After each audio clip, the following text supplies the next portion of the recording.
Bonjour à toutes et à tous, bienvenue sur la chaîne qui démonte les fake news, brise les non-dits et met à nu la réalité. Si ce n'est pas déjà fait, abonnez-vous et rejoignez la seule communauté qui va au bout des sujets, même les plus brûlants. Aujourd'hui, nous nous attaquons à l'un des phénomènes les plus explosifs de la scène politique française. Le dérapage de trop d'Éric Zemmour sur Twitter X autour de la guerre d'Algérie. Mais avant d'aller plus loin, prenez une seconde pour vous abonner car ici la vérité ne craint ni la censure ni la polémique. Éric Zemmour, vous connaissez le personnage, son goût de la provocation, ses thèmes de prédilection, l'identité, l'histoire de France et une vision très personnelle de la mémoire collective. Cette fois, il va loin, très loin. Explication. Tout commence à quelques jours du 1er novembre, date hautement symbolique pour les Algériens puisqu'elle marque le déclenchement de la guerre de libération. Sur les réseaux sociaux, au départ, une déclaration de Sarah Knafo, eurodéputée Reconquête, qui compare la relation franco-algérienne à un divorce non consommé. Ce clin d'œil cynique va servir de détonateur pour la charge de Zemmour et cette fois, il ne se contente pas de parler immigration ou assimilation. Non, il remet en question l'un des fondements de l'histoire algérienne. L'Algérie n'a pas été libérée par la guerre, c'est De Gaulle qui lui a donné l'indépendance. Stop! Oui, vous avez bien entendu, selon lui, les dizaines d'années de lutte, d'insurrection, la souffrance serait effacée d'un trait pour ne laisser place qu'à la magnanimité d'un général français. Quel degré de provocation chercher? Est-ce une stratégie pour faire parler de lui ou la marque d'une ignorance délibérée? Dites-le en commentaire. Et surtout, partagez cette vidéo, abonnez-vous, ça m'aide à continuer à vous apporter un autre regard. Mais la provocation va encore plus loin. Pour Zemmour, la France n'a jamais pillé l'Algérie. Pire, il affirme que la colonisation aurait permis d'assainir les marécages, de construire des routes, d'apporter la civilisation, des propos qui font bondir aussi bien les historiens que les citoyens franco-algériens, car il rappelle la rhétorique coloniale la plus classique, celle qui justifiait la domination au nom du progrès. À ce stade, posez-vous la question, où commence la liberté d'expression et où s'arrête la falsification historique? On voit bien la mécanique, une sortie choc, une viralisation programmée et derrière, une stratégie politique d'entrisme sur tous les sujets clivants. Vous avez une opinion? Débattons-en ensemble dans les commentaires et profitez-en pour vous abonner pour plus d'enquêtes impertinentes. Les réactions ne se font pas attendre. L'imam Ismail, personnalité très en vue sur les réseaux sociaux, dénonce une falsification de l'histoire, une humiliation délibérée.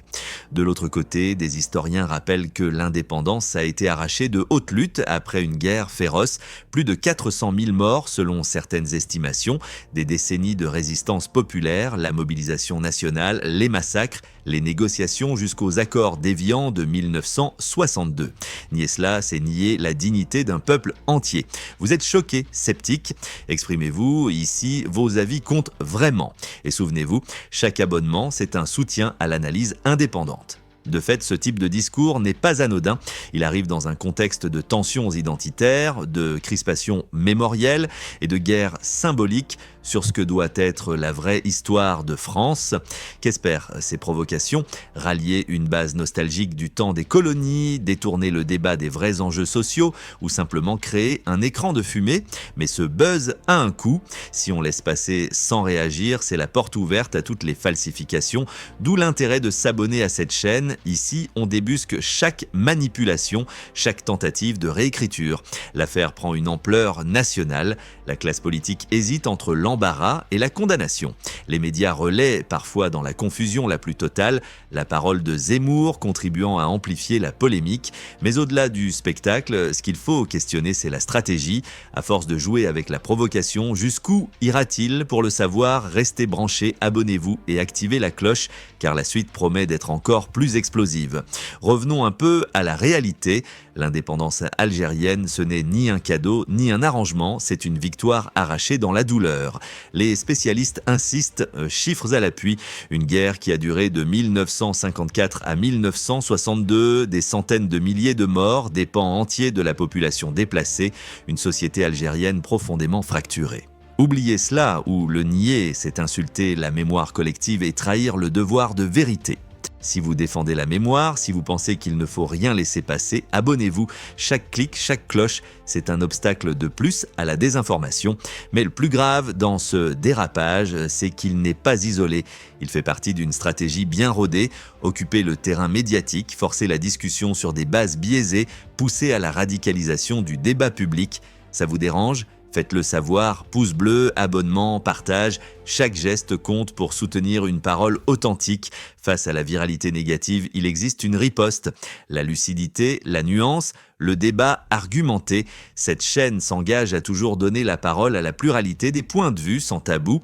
Alors que faire ? Refuser l'intox, s'informer, débattre sans violence et surtout multiplier les abonnements et les partages pour ne jamais laisser la haine ni la bêtise triompher.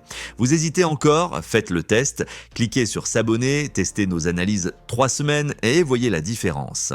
Pour conclure cet épisode, il est essentiel de comprendre que le vrai dérapage de trop, ce n'est pas qu'une phrase malheureuse sur Twitter, c'est la logique de manipulation de l'opinion, la volonté d'imposer une histoire officielle basée sur l'effacement des luttes, sur la négation des souffrances des peuples.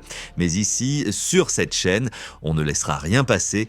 Alors rejoignez la résistance, abonnez-vous, partagez massivement et faites entendre la voix de la vérité.